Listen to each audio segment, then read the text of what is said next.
ዛሬ ከላይ እንደ በረዶ እሳት የሚዘንባት አገር ማለት ነው። ኢራንና ፐርሺያ ይላታል። ኢራን ማን ትመስላችኋለች? በሚደረገው ጦርነት መምጣታቸውን ነው የሚያሳይ። በስመ አብ ወወልድ ወመንፈስ ቅዱስ አሐዱ አምላክ አሜን። እግዚአብሔር መንፈስ ቅዱስ እንደረዳን መጠን የምንማማርበት የትምህርታችን ርዕስ እንዲህ ይሆናል።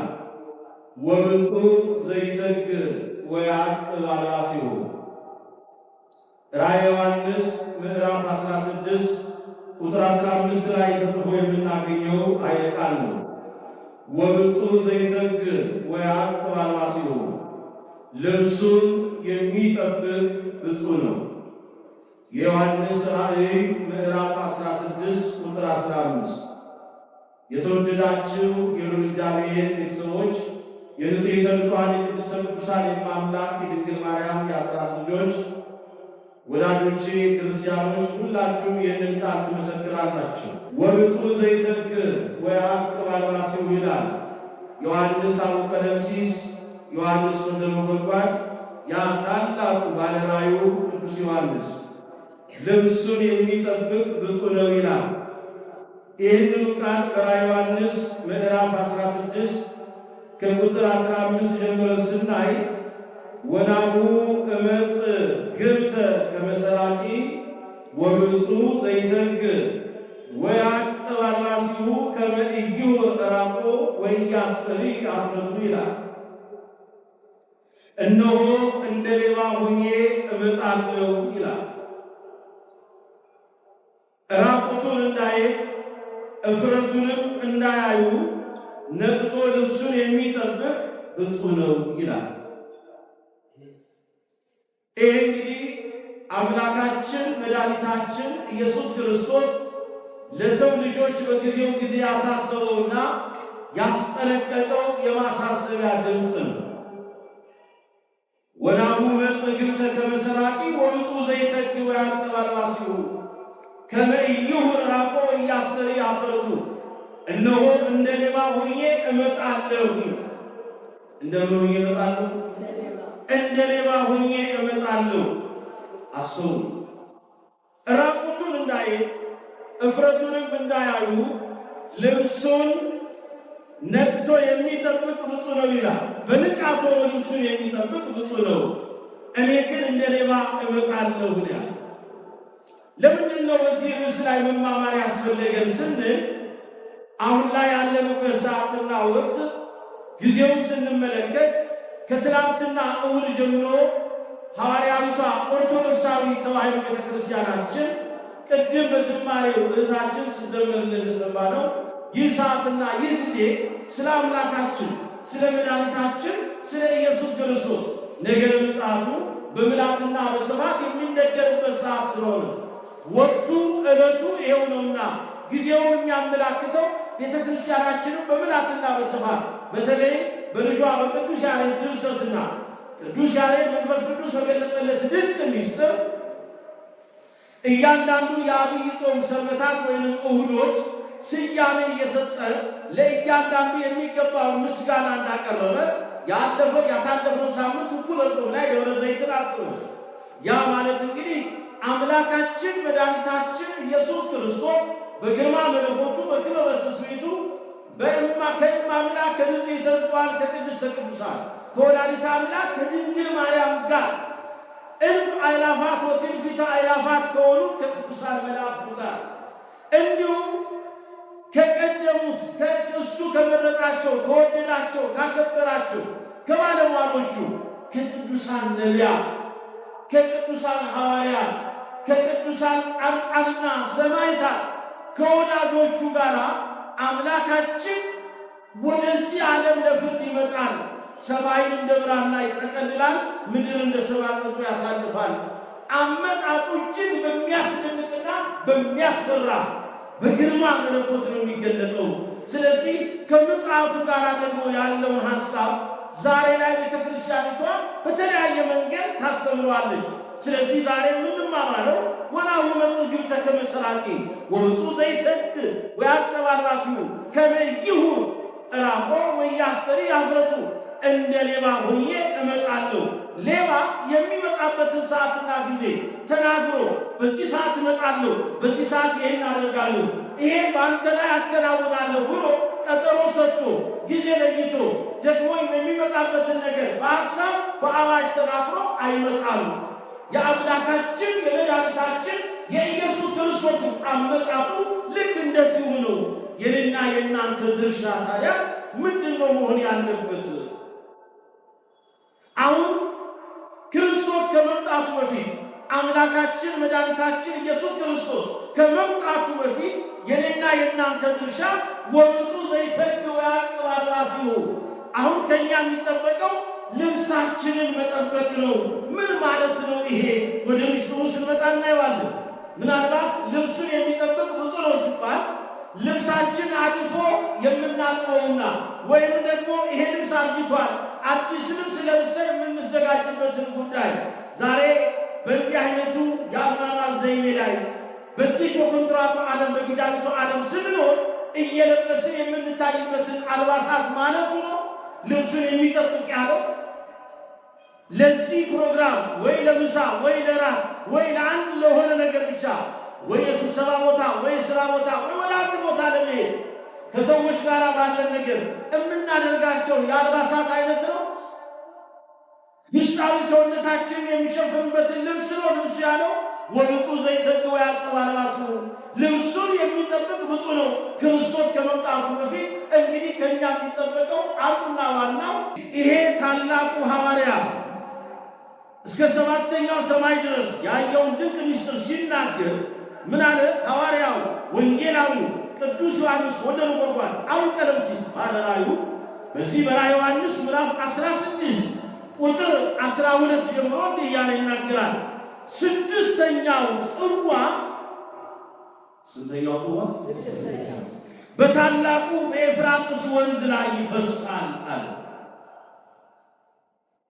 አሁን በታላቁ በኤፍራጥስ ወንዝ ላይ ይፈሳል፣ ውሃው ይደርቃል አለ። የወንዙ መድረቅ ደግሞ አለና የሐሳዌ መሲሕ ሥልጣንና መንግሥት መድረቁን ያመላክታል። ይህንን አንድ ታላቅ የነገረ መለኮት ሊቅ ሲናገር እንዲህ ይላል። ሐሳዌ መሲሕና ሌሎች ነገሥታት የነገደ ዳን መነሻ ከሆነው ከምስራቃዊው ግዛት ከፐርሺያ የምንላት ዛሬ ከላይ እንደ በረዶ እሳት የሚዘንባት አገር ማለት ነው።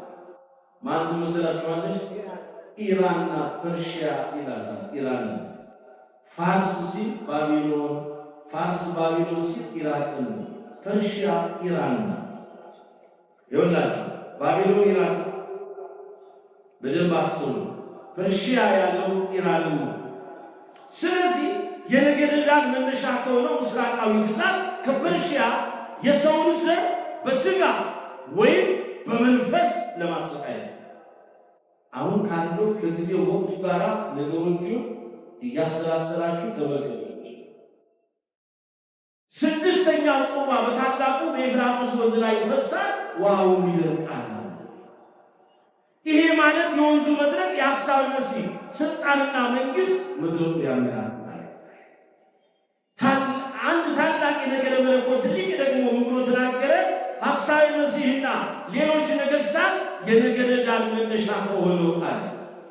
ምስራቃዊ ግዛት ከፐርሺያ የሰውን ዘር በሥጋ ወይም በመንፈስ ለማሰቃየት በሚደረገው ጦርነት መምጣታቸውን ነው የሚያሳየው ይለናል። እንግዲህ ስድስተኛው ጽዋ ከፈሰሰ በኋላ እግዚአብሔር ለሰው ዘር ማስጠንቀቂያ ይሄን ቃል ተናገረ። ወናሁ እመጽእ ግብተ። አሁን ይሄን ቃል አምላካችን ተናገረ። እነሆ በቶሎ እመጣለሁ አለ፣ በፍጥነት እመጣለሁ አለ። ነገር ግን በዚያን ሰዓት ልብሱን የሚጠብቅ ብፁዕ ነው አለ። አሁን እዚህ ጋር ወናሁ እመጽእ ግብተ ብሎ ሲናገር ጌታችን በየትኛው ሰዓት፣ በየትኛው ጊዜ፣ በየትኛው ወቅት የቱ ጋር እንደሆነ አናውቀው። ሊቃውንቱም ይህንን ሐሳብ ሲዘረዝሩ አምላካችን መድኃኒታችን ኢየሱስ ክርስቶስ ይመጣበታል ብላ ቤተ ክርስቲያን ከምታስባቸው ወራት አንዱ ወርኃ መጋቢት ይሆናል። ቀኑ 29 ነው ይላሉ። ዕለቱ ዕለተ እሑድ ሰንበተ ክርስቲያን ቅድስት ነው። ነገር ግን የትኛው ወርኃ መጋቢት በየትኛው 29 ወርኃ መጋቢት የትኛው እሑድ አይታወቅም። የኛ ድርሻ ወብዙ ዘይተግው ያዕቅብ አርባሲሁ። ስለዚህ የኛ ድርሻ በትጋትና በንቃት ምናችን ነው ልብሱን የሚጠብቅ ብፁዕ ነው ያለ ጌታችን በምሽት እንደ ሌባ ሆኖ እንደሚመጣ ብርሃነ ዓለም ማዕዞተ ቤተ ክርስቲያን ልሳነ ፍረት ሐዋርያው ቅዱስ ጳውሎስ በአንደኛ ተሰሎንቄ በመልእክቱ በምዕራፍ 5 ቁጥር 2 ላይ ይህንን ሐሳብ አስቀምጧል። ሊቀ ሐዋርያት ቅዱስ ጴጥሮስም ያለ ነውርና ያለ ነቀፋ ሆነን ቀኑን በማስተዋል በልጅነት ጸጋ ለአምላካችን ለእግዚአብሔር በሚመች ማንነት ራሳችንን በንስሐ አዘጋጅተን ቅዱስ ሥጋውን በልተን ክቡር ደሙን ጠጥተን በዘላለማዊ ሕይወት ውስጥ እየተመላለስን ያችን የአምላካችን የመምጫ ዕለት ያለ ነውርና ያለ ነቀፋ አስተውሉ፣ ያለ ነውርና ያለ ነቀፋ ሆነን ቀኑን እንድንጠብቅ ሊቀ ሐዋርያት ቅዱስ ጴጥሮስ አሳስበናል። በእግዚአብሔር መንፈስ ቅዱስ ይስተገላል።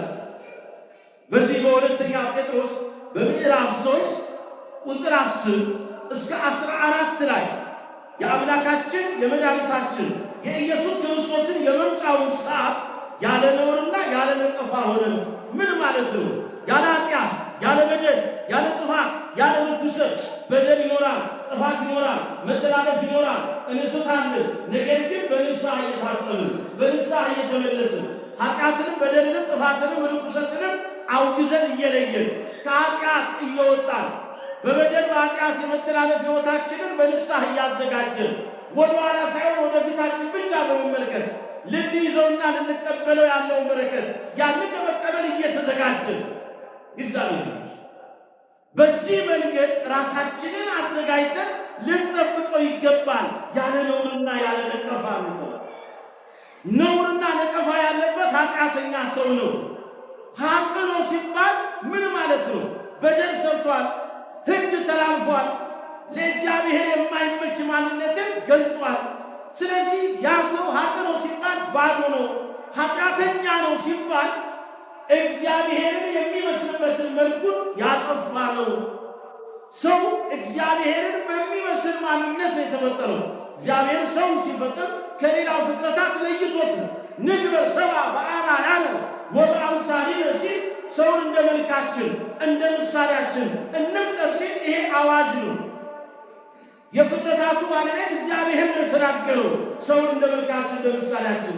ኃጢአት ስንሰራ ደግሞ ያ እግዚአብሔርን የምንመስልበትን ማንነት እናጣለን፣ ባዶ እንሆናለን፣ ጸጋን እንራቆታለን፣ ወደ ርኩሰት ሕይወት ውስጥ እንገባለን። ለተፈጠርንበትና ለተዘጋጀልን ነገር ሁሉ ያንን እንስታለን፣ ዓላማችንን እንስታለን ማለት ነው። ኃጢአት ማድረግ ኃጢአት ማለት ዓላማን መርሳት። ምን መርሳት?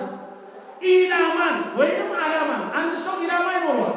በትክክል ካልመጣ ኢላማውን ስቷል ይባላል። ስለዚህ እኔና እናንተ ደግሞ ልናደርገው የሚገባው ሰይጣን በአንድም በሌላ መንገድ ከነ መልእክተኞቹ ያስተናል።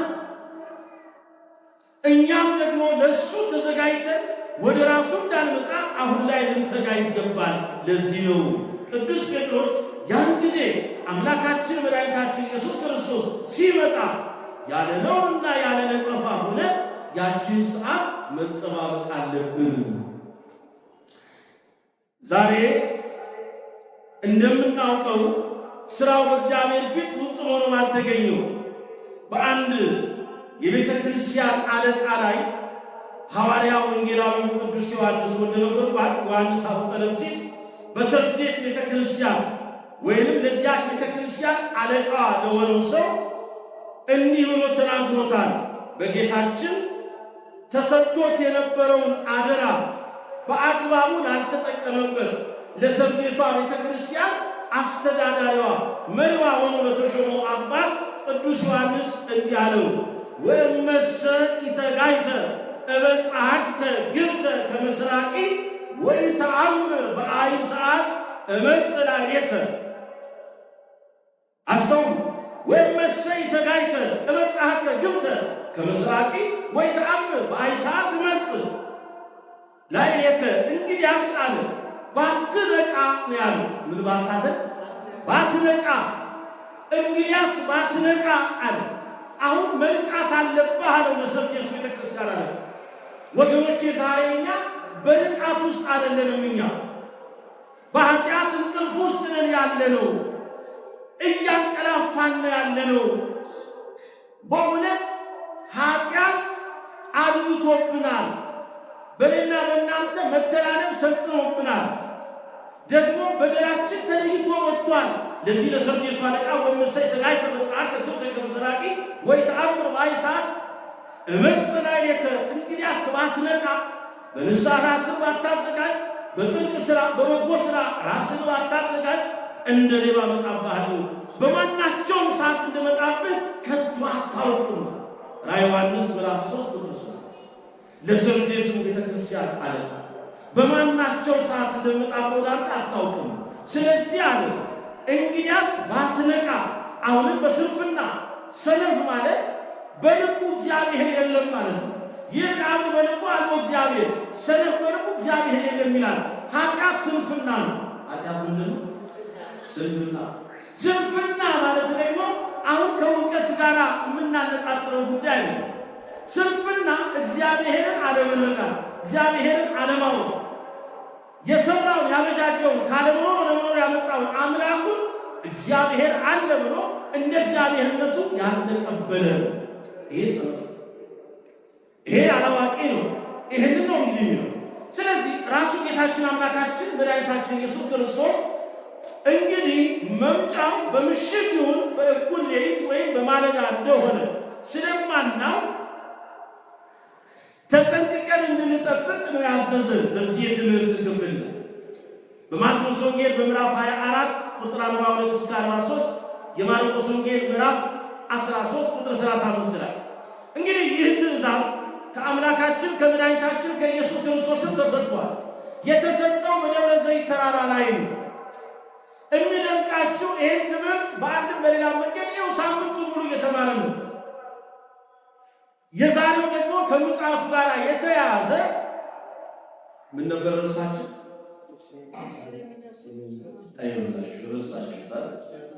ንገሩኛ።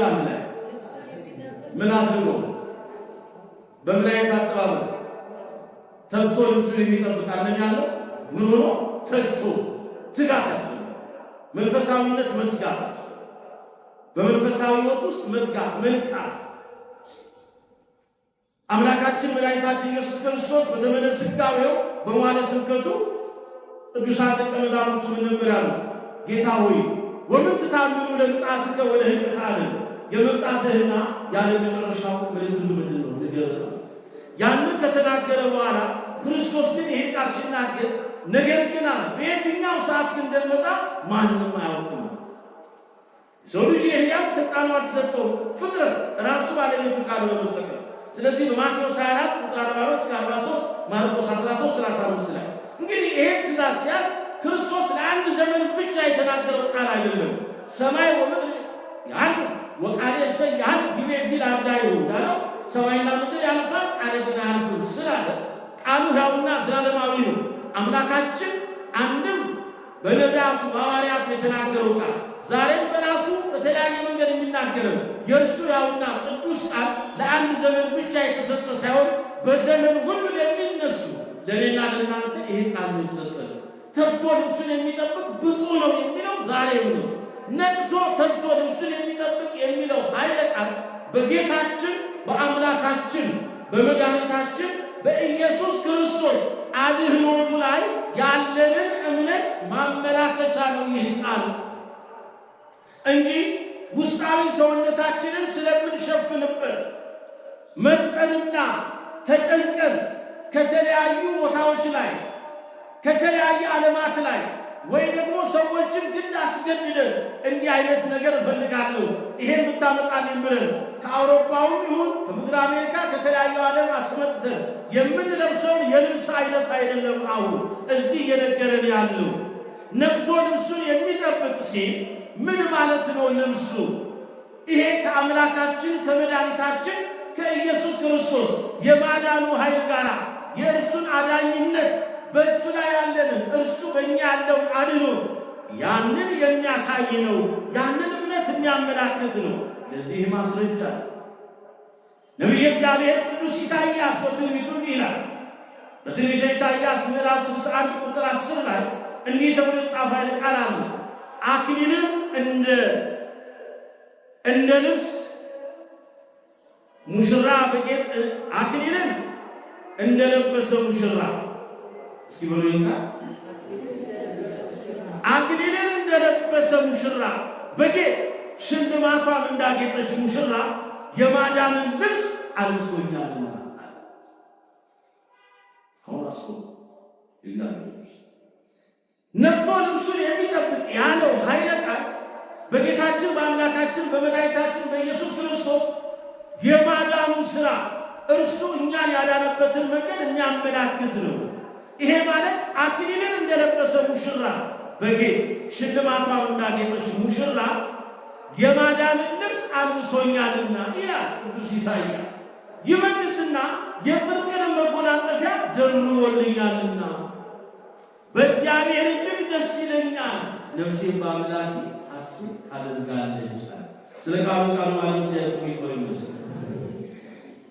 ምን አድርጎ ልብሱን የሚጠብቅ ነቅቶ ልብሱን የሚጠብቅ አሁን መልቃት ነው። ፈዘናል፣ ደንዝዘናል፣ ተኝተናል። እየሆነ ያለው በሚሆነው ነገር አልደነገጥንም። አሁን መባንን አልቻልንም፣ መልቃት አልቻልንም፣ ማስተዋል አልቻልንም። የዚህ ዓለም ገዢ ሰይጣን ሰራዊቱ አጋንንት በእኛ ላይ አዚም እየጣሉ ነው። እኛም የራሳችንን የሥጋችንን ፈቃድና ስሜት ብቻ እያዳመጥን እየሄድን ያለነው ወዴት ነው ስንል ወደ ሞት ነው። ነገር ግን አሁን ከሞት ወደ ሕይወት መምጣት ያስፈልጋል። ከጨለማ ወደ ብርሃን መምጣት ያስፈልጋል። አሁን ወድቀናል፣ መነሳት አለብን። ስተናል፣ መመለስ አለብን። ክደናል፣ ማመን አለብን። የእግዚአብሔር ልጆች የዓለሙ ጠባይ እያየን ነው። የመጨረሻው ሰዓት ውስጥ ነን ያለነው። ስለዚህ አሁን እዚህ ጋር የሚናገረን ቃል ይሄን ነው። ነቅቶ አለ መንቃት አለብን ሲባል በምን እንቃ? ምናልባት ንቃቱ መንፈሳዊ ንቃትን ይጠይቃል። መተኛት አይደለም። ክርስቶስ ልክ በዚያ ደብረ ዘይት በጌቴሴማኒ እየጸለየ እያለ ከነዚያ ከሐዋርያቱ መርጦ የወሰዳቸው ምስጢረ ሐዋርያት የሚላቸው ሦስቱ ደቀ መዛሙርት ቅዱስ ጴጥሮስ፣ ቅዱስ ዮሐንስና ያዕቆብ ጌታችን መድኃኒታችን ኢየሱስ ክርስቶስ በሚጸልይበት ሰዓት ላይ ተግተው ነበር ወይንስ ደክመው ተኝተው ነበር? ደክሟቸው ተኝተዋል፣ አንቀላፍተዋል። ነገር ግን ሲመጣ ምን አለ? ትጉ ወትጸልዩ ከመ ትባኡ ውስተ መንሱት። እንዴ ስለምን ተኛላችሁ? ተግታችሁ ጸልዩ፣ ወደ ምን እንዳትገቡ፣ ወደ ፈተና እንዳትገቡ ትጉና ጸልዩ አለ። ዛሬ እኛ አዚም ተጥሎብናል እያለ ነው። አዚሙን በራሳችን እያመጣን ነው ወደ ራሳችን። ስለዚህ ነቅቶ ልብሱን መጠበቅ አለበት። ይሄ ማለት ልብስን መጠበቅ ከአምላካችን ከመድኃኒታችን ከኢየሱስ ክርስቶስ የማዳኑ ሥራ ጋር የተሰናሰለ ነው፣ የተያዘ ነው። ልብስ አለው ንጽሐ ሥጋና ንጽሐ ነፍስን ገንዘብ ልናደርግ ያስፈልጋል። የሥጋንም የነፍስንም ንጽሕና ገንዘብ ማድረግ አለብን ማለት ነው። ነቅቶ ልብሱን የሚጠብቅ ማለት ሥጋውንም ነፍሱንም ከኃጢአት ከበደል ከጥፋት ከርኩሰት ሕይወት መጠበቅ አለበት። ንጽሐ ሥጋና ንጽሐ ነፍስን ገንዘብ ልናደርግ ያስፈልጋል። የእግዚአብሔር ልጆች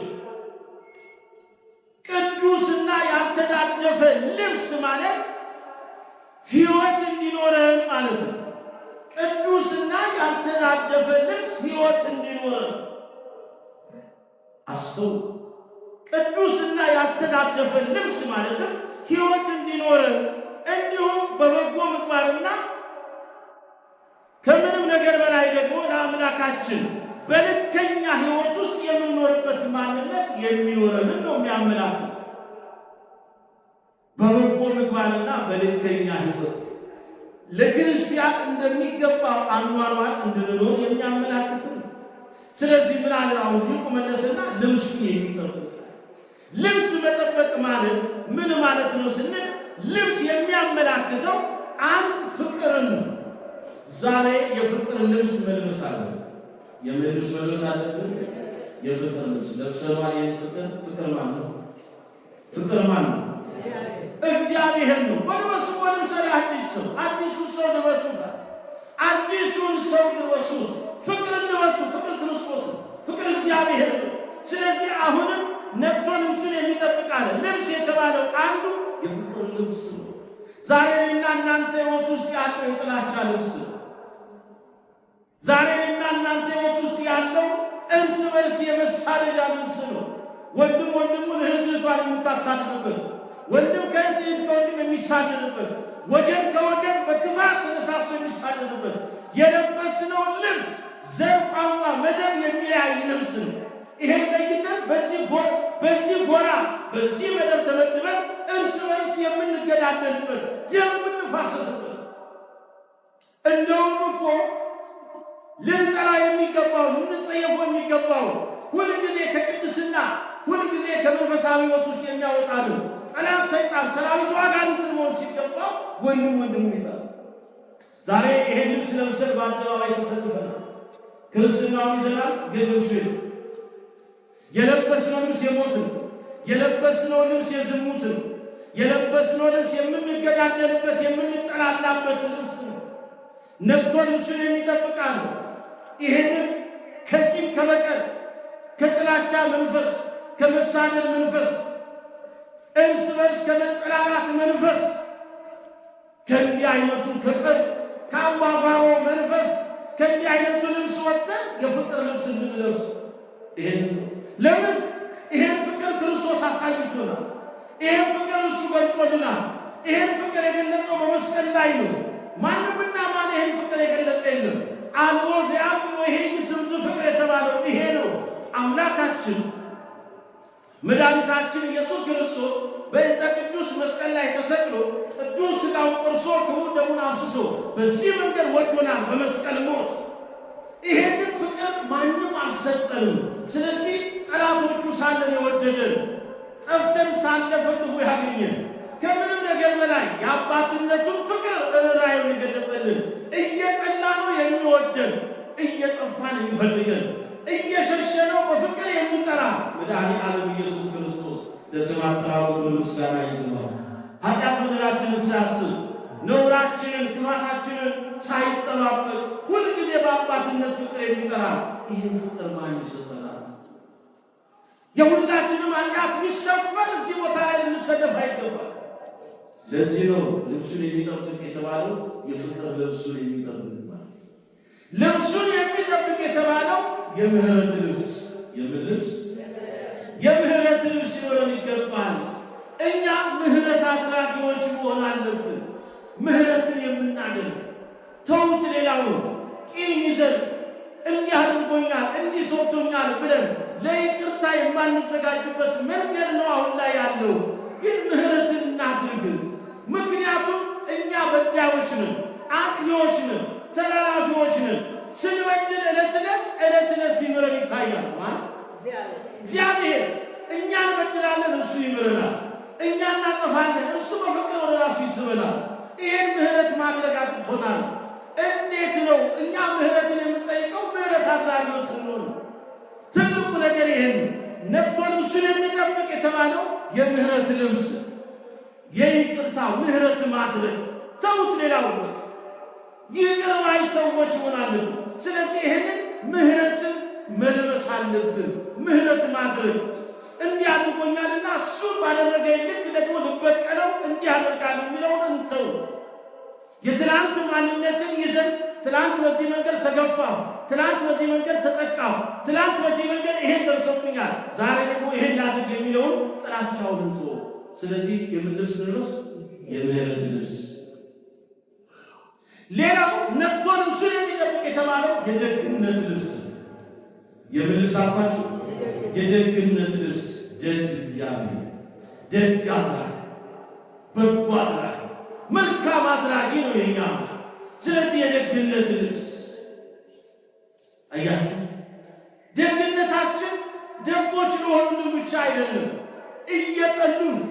እያሳደዱን የእኛን ሞት ለሚሹ ለሚናፍቁ ሁሉ ደጎች እንሁን። ጠላቶቻችን ላይ ደጎች እንሁን። አሳዳጆቻችን ላይ ደጎች እንሁን። ሊገሉን ከሚመጡት ጋር ደጎች እንሁን። የእኛን ከክብር ማነስ ለሚፈልጉ ደጎች እንሁን።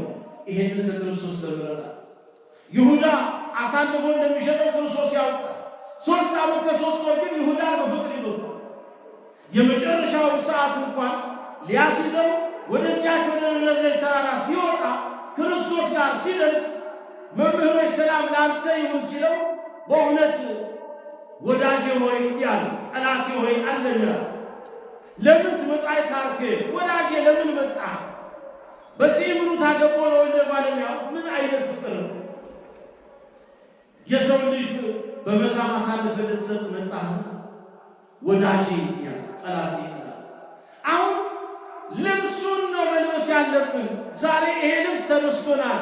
የደግነት ልብስ፣ የምሕረት ልብስ፣ የፍቅር ልብስ ጥለነዋል። የጣልነውን የደግነት ልብስ፣ የምሕረት ልብስ፣ የፍቅር ልብስ ማንሳት አለብን። ሌላው ነቅቶ ልብሱን የሚጠብቅ የተባለው የትህትና ልብስ። የምን ልብስ? የትህትና። ክርስቶስ ትሑት ነው አይደለም? በማቴዎስ ወንጌል ምዕራፍ 11 ላይ ከቁጥር 28 እስከ 30 ላይ ምንድን ያለው? አምላካችን መድኃኒታችን ኢየሱስ ክርስቶስ ከኔ ተማሩ እንደኔ የዋህ በልባችሁ ትሑት ሁኑ። የኔ ቀንበር ልዝብ ነው፣ ሸክሜ ሁሉ ምንድን ነው? ቀሊል ነው። እኔ የዋህ ነኝ፣ በልቤ ትሑት ነኝ አለኝ። ይሄ የትህትና ልብስ ያስፈልገናል። የትዕቢቱን ልብስ መጣል አለብን። ትዕቢት ኃጢአቱ፣ አመፅ አለመታዘዝ ኃጢአቱ፣ አመፅ ኃጢአቱ፣ ትዕቢት ኃጢአቱ። ስለዚህ የትህትና ልብስ እንልበስ። እግዚአብሔር ደግሞ የሚወደው ይሄንን ነው። በትሑት ስብዕና ወደ እርሱ እንድንቀርብ ይፈልጋል። የእግዚአብሔር መሥዋዕት የተሰበረ መንፈስ ነው።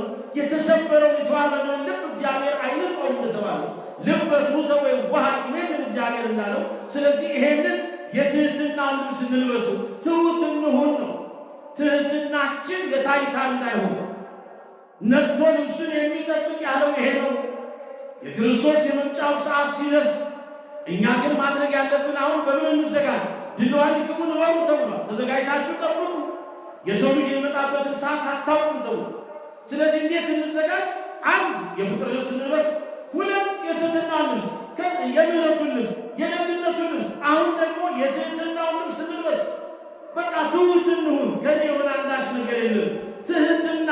ከዚያ እንደገና የዋህነትን የዋሃት ልብስ ከትህትና ጋር የዋህነት አለ። የዋሃት ልብስ ትሑት መሆን አላዋቂ መሆን ማለት እኮ አይደለም። የአዋቂነት መገለጫ ነው ትህትና። ልክ እንደዚያው በትሑት ስብዕና ወደ አምላካችን ስንቀርብ ነው የልመናችን ድምፅ የሚሰማው።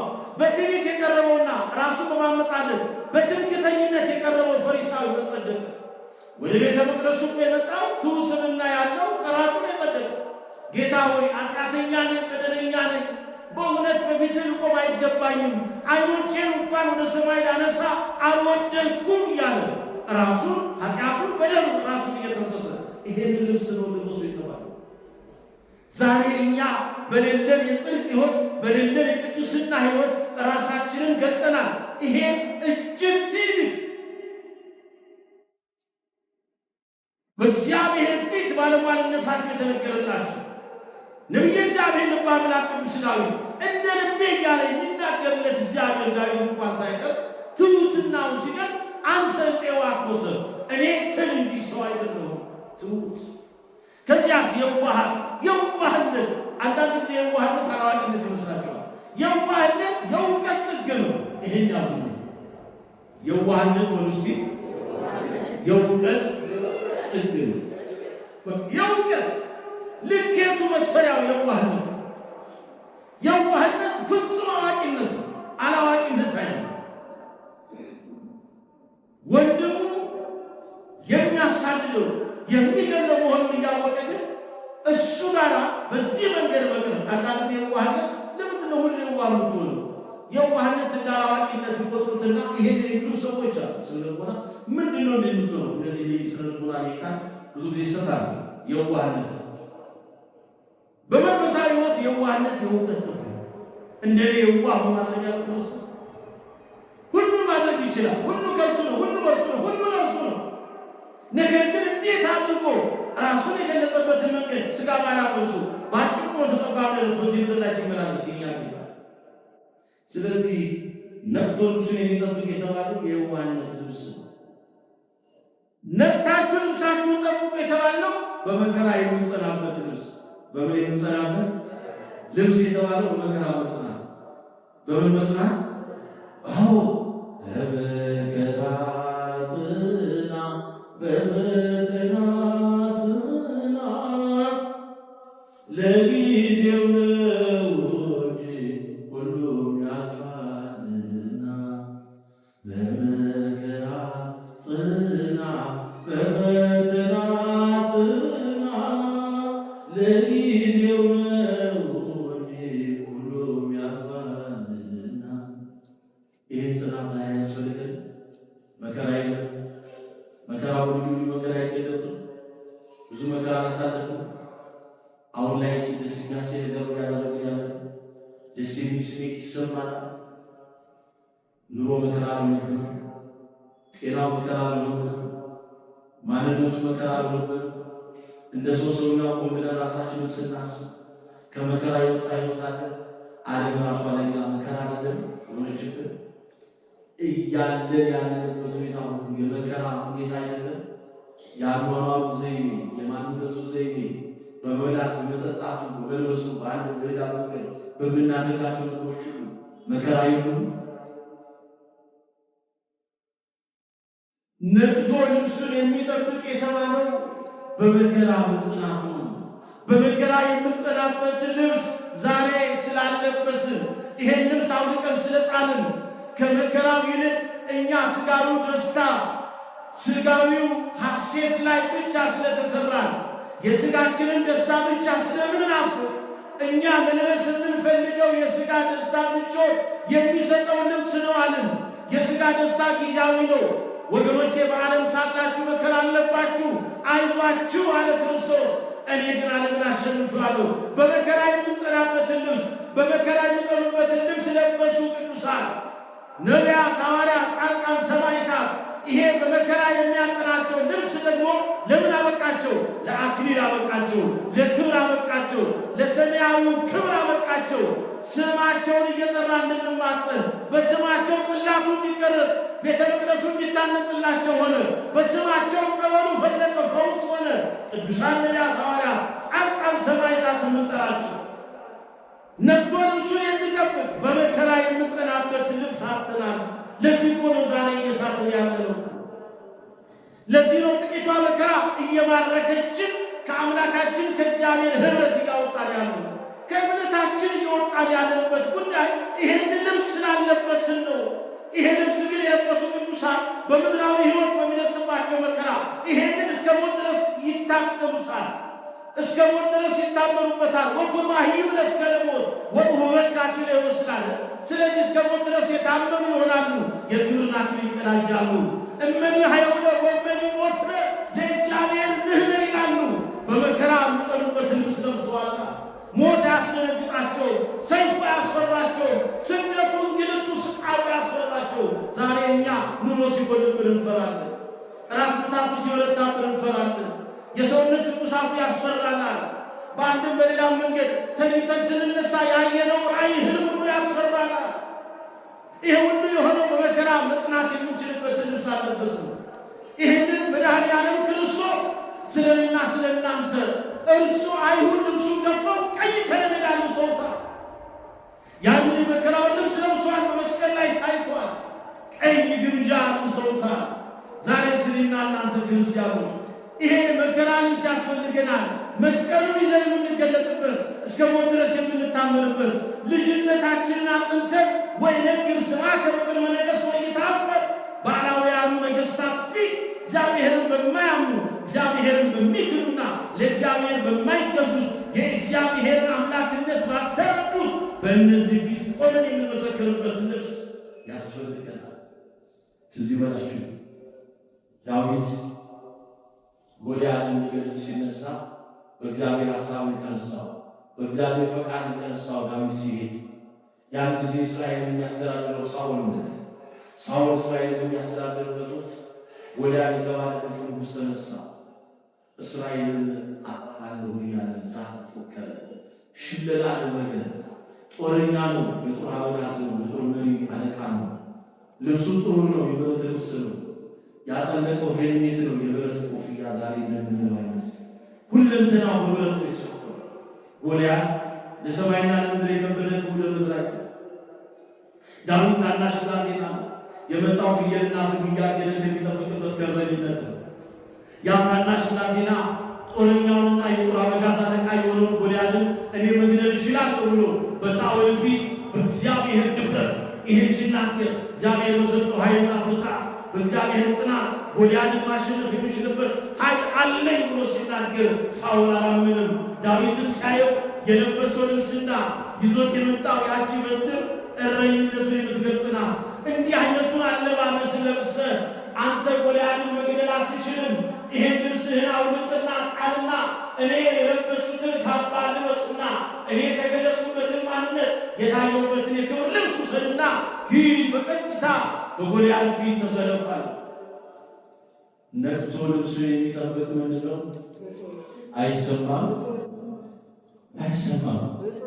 ነቅቶ ተግቶ ልብሱን የሚጠብቅ ብፁዕ ነው። ዳዊት የለበሳትን እጀ ጠባብ ያቺ መገለጫዋ የሆነችውን ማንነቱን አውልቀህ ጣል አለው ሳኦል። እኔ የምሰጥህን ልብስ ልበስና ሂድ አለው። አሁን በዚህ ሰዓት፣ አሁን በዚህ ጊዜ ይህንን ልብስ በመልበስ ይህን ነገር ማድረግ እንዴት ይቻላል? ሂድ ውጣ ያለው። ልክ ሲወጣ ገና ዳዊት ምን ነበር የሆነው? ዳዊት ገና እየወጣ እዚያ አፋፉ ላይ ሲደርስ፣ ደፉ ላይ ገና ሲደርስ ከቤተ መንግሥቱ ሳኦል የሰጠው ካባ አደናቀፈው። ከቃሉ ጋር ናቸው። እግዚአብሔር ከሁላችን ጋር ነው። ማን የሰጠው ካባ አደናቀፈው? ሳኦል የሰጠው ካባ አደናቀፈው። ስለዚህ አንድ እርምጃ አላስራመደውም። ካባውን መለስ አለና ንጉሡ ያለ ይሄ የሰጠህኝ ልብስ አለ ያልተፈተነ ልብስ ነው አለ። ምን ያለው ልብስ ነው? ይሄንን አንተ ውሰደው፣ ለኔ ግን የለበስኩት ይበቃኛል። ዳዊት የለበሰው ልብስ የእሱ ማንነት መገለጫ ነው። እግዚአብሔር በሳኦል ካባ ሳይሆን ኃይሉን የሚሰራው በዳዊት የእረኝነት ልብሱ ላይ እንደጠባቡ ላይ ነው። ወገኖቼ አሁንና እናንተ ነቅቶ ልብሱን የሚጠብቅ ያለው ከመጽሐፉ ጋር ያላስተምሩ ነው። ነቅቶ ልብሱን መጠበቅ ማለት በመከራ የሚጸናበትን ልብስ የለበሰ፣ በመከራ የሚጸናበት ልብስ ደግሞ የሚመጣው የክርስቶስን ቅዱስ ሥጋ በመብላት ክቡር ደም በመጠጣት ነው። ስለዚህ በዚያች በልጅነታችን ጸጋ ታምነን ስንኖር የሚሆነው እየሆነ ያለው ነገር ሁሉ አያስደነግጥም። ስለዚህ ነቅቶ ልብሱን የሚጠብቅ ያለው በመከራ መጽናት ነው። ነቅቶ ልብሱን መጠበቅ ማለት ምን አይነት ልብስ ስንል ደግሞ የሌላውን ሸክም የምንሸከምበት ልብስ። የማን ሸክም? የራስን ሸክም ማለት የማን? የሌላውን ሸክም ምን ማለት ነው? ክርስትና ነው መገለጫው። ክርስቶስ የማን ሸክም ነው? ንገሩኛ። የእኔና የእናንተ የበደላችን፣ የኃጢአታችን፣ የመተላለፋችን ጉዳይ ነው። ለዚህ እኮ ነው ዘወትር ጥያቄው ኑና ደካሞች ሸክማችሁ የከበደ ወደ እኔ ኑ እኔም አሳርፋችኋለሁ ያለ። ስለዚህ ልብሱን የሚጠብቅ የተባለው የሌላውን ሸክም የምንሸከምበት። ነገር ግን እኛ የሌላውን ሸክም መሸከም አይደለም፣ ሸክሙ ያለበትን ሰው ሌላ ሸክም ነው የምናሸክሙ ነው አይደለም። በሸክም ላይ ሸክም፣ ያው ያለ በደሉ በደለኛ፣ ያለ ወንጀሉ ወንጀለኛ፣ ያለ ጥፋቱ ጥፋተኛ፣ ሁሌኛ ሸክም ስናበዛ ምንውልን ሸክም። ይሄ ማለት ንጹሕን ጻድቁን ሰው ስንከሰው በደለኛም ይሁን ማንኛ የበደለኛውን በደል ተቆጣጥረን ይሄን ምናደርግ የሰጠ ስታገኛል። የእኛን ኃጢአት ማን ተቆጣጥሮ ማን ጠብቆት? መድኃኒዓለም ክርስቶስ ሰውሮ እኮ እመሳ ኃጢአተኑ ትታቀብ ያለው ለዚህ እኮ ጊዜውን ነው የሚቀሩ። አቤቱ አንተ ኃጢአትን እሱን ተጠባብቅ ኖሮ በፊት ማንቆ ነበር። ይኸው የእግዚአብሔር ልጆች ልብሱን የሚጠብቅ ማለት የሌላውን ሸክም መሸከምና ሌሎችን ይቅር ማለት ነው። ሌሎቹን ይቅር ማለት የይቅርታ ዘመን ይሁን። ይቅር የምንባባልበት ዘመን ይሁን። የበደሉንን እኮ እኛው ለይቅርታ የምንዘጋጀው በድለናቸዋል ያልናቸው ብቻ ነው። የበደሉንን ያጠቁንን ሊገሉንና በእኛ ላይ የሞት ሴራ እንደሚያሰሙብን ይቅር ማለት ነው። የሌላውን ሸክም መሸከም የምንችልበት ልብስ ያስፈልገናል። ብርሃነ ዓለም አቶት ቤተክርስቲያን ልሳነ ፍረት ሐዋርያው ቅዱስ ጳውሎስ በቆላስይስ መልእክቱ በምዕራፍ 3 ቁጥር 12 እስከ 14 እንዳስቀመጠ። ሌላው እንግዲህ ይሄ ልብስ ምን አይነት ልብስ ነው ስንል የትጋት ልብስ።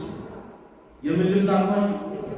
በምን ምትጋት ንገሩኛ። አሁን ትጋት ሆነን ይገባል ለክርስትና። በምን ዘርዝሩ እንጂ እንደው በራሳችሁ ኮመንሴንስ ነው። በምን ምትጋት? አንዱ በመንፈሳዊ ማንነት ምትጋ፣ መንፈሳዊነት ላይ ምትጋ፣ መንፈሳዊነት ላይ ምትጋ። መንፈሳዊነት መገለጫው እግዚአብሔርን መፍራት። መንፈሳዊነት መገለጫው በእግዚአብሔር ቃል ሙላት ውስጥ መኖር ነው። የመንፈሳዊነት መገለጫው ራስን በመንፈሳዊ ስሪት ውስጥ ማድረግ ነው። ስለዚህ እኛ የመንፈሳዊነታችን መገለጫ አሁን ላይ አጥተናል። ስለዚህ ይህ ልብስ የትጋት ልብስ ነው ብለናል። እንትጋ በጾም፣ እንትጋ በጸሎት፣ እንትጋ በስግደት፣ እንትጋ በመንፈሳዊ ትሩፋትና ተጋድሎ፣ እንትጋ ሁሌ ነፍሳችን ለምትቀደስበት ስራ። ዘወትር የእግዚአብሔር ዓላማ የኔና የእናንተ መቀደስ ነው። ስሙ ይመስል የመድኃኔዓለም ዓላማው የኛ ምን መሆን ነው? መቀደስ ነው። ዘወትር የእግዚአብሔር ጥሪ ለርኩሰት አይደለም፣ ለቅድስና ነው። ስለዚህ ይሄ ልብስ ምን አይነት ልብስ ነው ብያችኋል? የምን ልብስ? የትጋት። የምን ልብስ?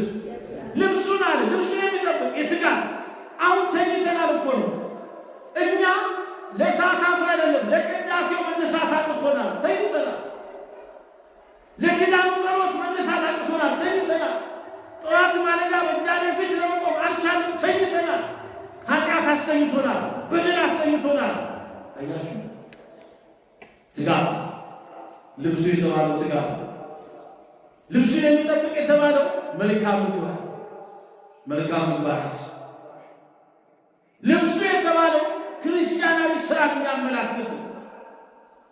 ታዲያ ይሄ ከሆነ ከዚህ ልብስ የተለየ ልብስ ለብሶ የተገኘ ሰው ከሙሽራው ይለያል። አሁን ካለው ልብስ ውጪ የልጅነት ማንነት የሚገልጽ ልብስ በ40ና በ80 ቀን የተሰጠ ነው። ሀብተ ወልድና ስመ ክርስትና ያገኘንበት ከአምላከ መንፈስ ቅዱስ ከማኅፀነ ዮርዳኖስ ከቅድስት ሥላሴ በጥምቀት ያገኘነውን የልጅነት ልብስ ይሄን ልብሱን የጣለ ሰው አሁን ላይ ከጠራ ነውና በእውነት እንደ እግዚአብሔር ሐሳብ ከገለጽነው አይነት እንዲህ አይነቱን ልብስ የጣለ ከዚህ ልብስ የተለየ አስተውሉ። ከዚህ ልብስ የተለየ ልብስ ለብሶ የተገኘ ሰው ከሙሽርነቱ አዳራሽ ከመንግሥተ ሰማያት ይወጣል። እግዚአብሔር ልጅ ብፁዓን እለታሃልከ ሎሙ ኃጢአቶሙ ይላል መዝሙረኛው ልበ አምላክ ቅዱስ ዳዊት። ብፁዓን እለታሃልከ ሎሙ ኃጢአቶሙ ወእለ ያሰብሖሙ ኩሎ ጌጋዮሙ ይላል መዝሙረኛው መዝሙር 31 በቅንፍ 32 ቁጥር 1 ላይ መተላለፉ የቀረችለት ይላል። እስኪ በሉ አይሰማም። ኃጢአቱም የተከደነችለት ምስጉን ነው። መተላለፉ የቀረችለት። መተላለፉ እኮ በደል ነው። መተላለፉ እኮ ኃጢአት ነው። ይሄ ኃጢአቱ አለ መተላለፉ የቀረችለት፣ ይሄ ኃጢአቱ የቀረችለት፣ በደሉ የተከደነለት ምስጉን ነው። እንዲህ ነው የእኛ ጌታ። ለዚህ እኮ ነው በከመ ምሕረት ከአምላክነ ወአኮ በከመ አበሳነ። አምላካችን ሆይ እንደ ቸርነት ነው እንጂ እንደ በደላችን አይሁን። የእግዚአብሔር ታላቅነት ወገኖቼ የሁላችንንም ኃጢአት ሳይጠባበቅ ነውራችንን በቤተ መቅደስ ውስጥ በክብር ሸፍኖ ያቆመናል። አሰቡለት። አይሰማም። እውነት ነው። ማን ያልተላለፈ፣ ማን ያልበደለ፣ ማን ያላመፀ፣ ማን ነው ኃጢአትን በደል ያልሰራ? መተላለፉ ግን የቀረችለት፣ ኃጢአቱን የተከደነችለት ምስጉን ነው። ስለዚህ የነፍሱን መጎናጸፊያ ጌታ የሚያጥብለት ስለሆነ ከበረድም ይልቅ የነጻ ሊሆን ግድ ነው። ዘወትር ልብሳችን የነጻ ይሁን። አሁን የሚያስፈልገው ልብሳችን ይንጻ። ልብሳችን በኃጢአት አልፋ ንጻ ሥጋ ንጻ ነፍስን አጥተናል። በኃጢአት የተናደፈ ማንነት ይዘናል። በርኩሰት የተገለጸ ማንነት ይዘናል። የለበስነውን ልብስ ለኃጢአት እንጂ ለጽድቅ አይመችም።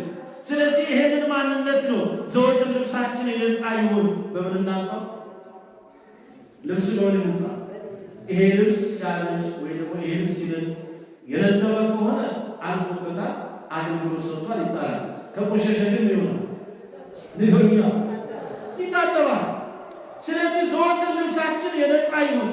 አሁን ከላይ የጠቀስናቸው ልብሶች ዘወትር የምንጠብቃቸው በምንድን ነው? እያጠብን በምን ስናጥብ? ንገሩኛ በንስሐ ማጠብ ያለብን የነጻ ይሁን። ምግባር የተባለችዋን በጎ ሥራ ብርት መጎናጸፊያ እንልበስ። በመልካም ምግባራት የተሸፈነ ማንነት ይኑረን። በምህረት ሥራዎቻችን ሁሉ ያጌጡ ይሁኑ። ሁልጊዜ የሰይጣንና የመለንተኞቹ በእኔና በእናንተ ላይ ያለው ዓላማ ይሄንን ልብስ ማስጣል ነው። የፍቅርን ልብስ ያስጥለናል፣ የምህረትን ልብስ ያስጥለናል፣ የደግነትን ልብስ ያስጥለናል፣ የበጎ ምግባራትን ልብስ ያስጥለናል፣ የልጅነት ጸጋችንን ልብስ ያስጥለናል። ልብ አድርጋችሁ ተመልከቱ። አዳምና ሔዋን ገነትን ያህል ርስት እግዚአብሔርን ያክል አባት አገኙ። ገነትን ያህል ርስት እግዚአብሔርን ያክል አባት፣ እግዚአብሔርን ያህል አባት በገነት ሲኖሩ አዳምና ሔዋን በጸጋ ነበር ልብሳቸው። ነገር ግን ያችን ዕፀ በለስ እንደበሉ ወዲያው ምን ሆነ ይላል? ልብሳቸው ሆነ። ንገሩኛ ጸጋቸው ሆነ፣ ተገፈፈ፣ ራቁታቸው ሆኑ። ስለዚህ ተፋፈሩ ይላል። ራቁታቸው አሁን እዚህ ጋር የምናየው ነገር ከራቁትነት ሕይወት ለመውጣት ነቅቶ ልብስን መጠበቅ ያስፈልጋል። የበጎ ምግባራት ልብስ፣ የፍቅር ልብስ፣ የምህረት፣ የደግነት በልጅነት ጸጋ የምንገለጽበትን ልብስ ያንን ትርትን ያዝ። ስለዚህ ነው እንግዲህ ታላቁ ሐዋርያው ወንጌላዊው ቅዱስ ዮሐንስ ወልደ ነጎድጓድ ወብፁዕ ዘይተግህ ወያዕቅብ አልባሶ ያለው ለዚህ ነው። ተግቶ ልብሱን የሚጠብቅ ብፁዕ ነው። በትጋት በመንፈሳዊ ትጋት በጾም በጸሎት በስግደት አሁን ላይ ያለንበት። ስለዚህ ሞት እንደሆነ ቀጠሮ አይሰጥም። መቼና እንዴት እንደሚመጣ እናውቀው። በዚህ ጊዜ በዚያ ጊዜ አይባልም። የእኛ ድርሻ መዘጋጀት ነው። አምላካችንም የሚመጣበትን ሰዓትና ጊዜ አናውቅም። ወናሁ መጽግብተ ከመ ምስራቄ ወብፁዕ ዘይተግህ ወያዕቅብ አልባሶ ያለው ለዚህ ነው። ስለዚህ ከምንም ነገር በላይ እነሆ እንደ ሌባ ሆኜ እመጣለሁ ስላለ ራቁቱን እንዳይሄድ ኀፍረቱን የሚጠብቅ የሚከልል የሚሸፍን ዛሬ ኀፍረታችን ተለይቶ ወጣ። ከክብራችን ውርደታችን፣ ከማመናችን አለማመናችን፣ በእግዚአብሔር ልጅነት ውስጥ ራሳችንን ከመግለጽ ለዚህ ዓለም ገዢ ለሰይጣንና ለሰራዊቱ ለአጋንንት ራሳችን አሳልፈን የሰጠንበት ማንነት ተገልጾ ወጥቷል። ለዚህ ነው እኮ እርስ በርስ በመካሰስ፣ እርስ በርስ በመገዳደል፣ እርስ በርስ በመደማማት፣ እርስ በርስ በመጠፋፋት ሕይወት የምንኖረው። ዓለም ይሄን ልብስ ለብሳ ተገለጸችው። ዛሬ በዓለማችን ላይ የምናየው በየ24 ሰዓቱ አይደለም፣ በየማይክሮ ሰከንዱ የመካከለኛውን ጉዳይ ምስራቅ ስናይ እንዲህ ነው። በራሳችን ውስጥ ስንመጣ ደግሞ ትናንት ያየነውን አይደለም፣ ጠዋት ያየነውን ከሰዓት ማየት አልቻለም። ምን አይነት ጉድ ውስጥ ነን ያለነው እንላለን። ግን አልተጋንም፣ አልነቃንም። ስለዚህ መንቃት ያስፈልጋል። አሁን ንቁ። ለመንቃት ደግሞ የሚያነቃን ልብስ ነው መልበስ ያለው። ያ ደግሞ የሰጠን የልጅነት ጸጋ ልብስ መልበስ ነው። ያ ደግሞ ምግባር ከሃይማኖት ጋር ያለው ልብስ ለብሶ መዘጋጀት። ይሄ ሲሆን የታመነ ይሆናል። እንግዲህ ምናሁ መጽግብት አለ ክርስቶስ ይመጣል። የሚመጣው ግን እንደ ሌባ ነው ከመሰራቂ ተብሏል። አናውቀውም። በዚያ ሰዓት የሚመጣውን ጌታ ለመቀበል ልብሳችንን በትጋትና በንቃት እንጠብቅ። ምንድነው? ብፁዕ ነው፣ ንዑድ ነው፣ ክቡር ነው የሚያሰኘውን ዋጋ ለመቀበል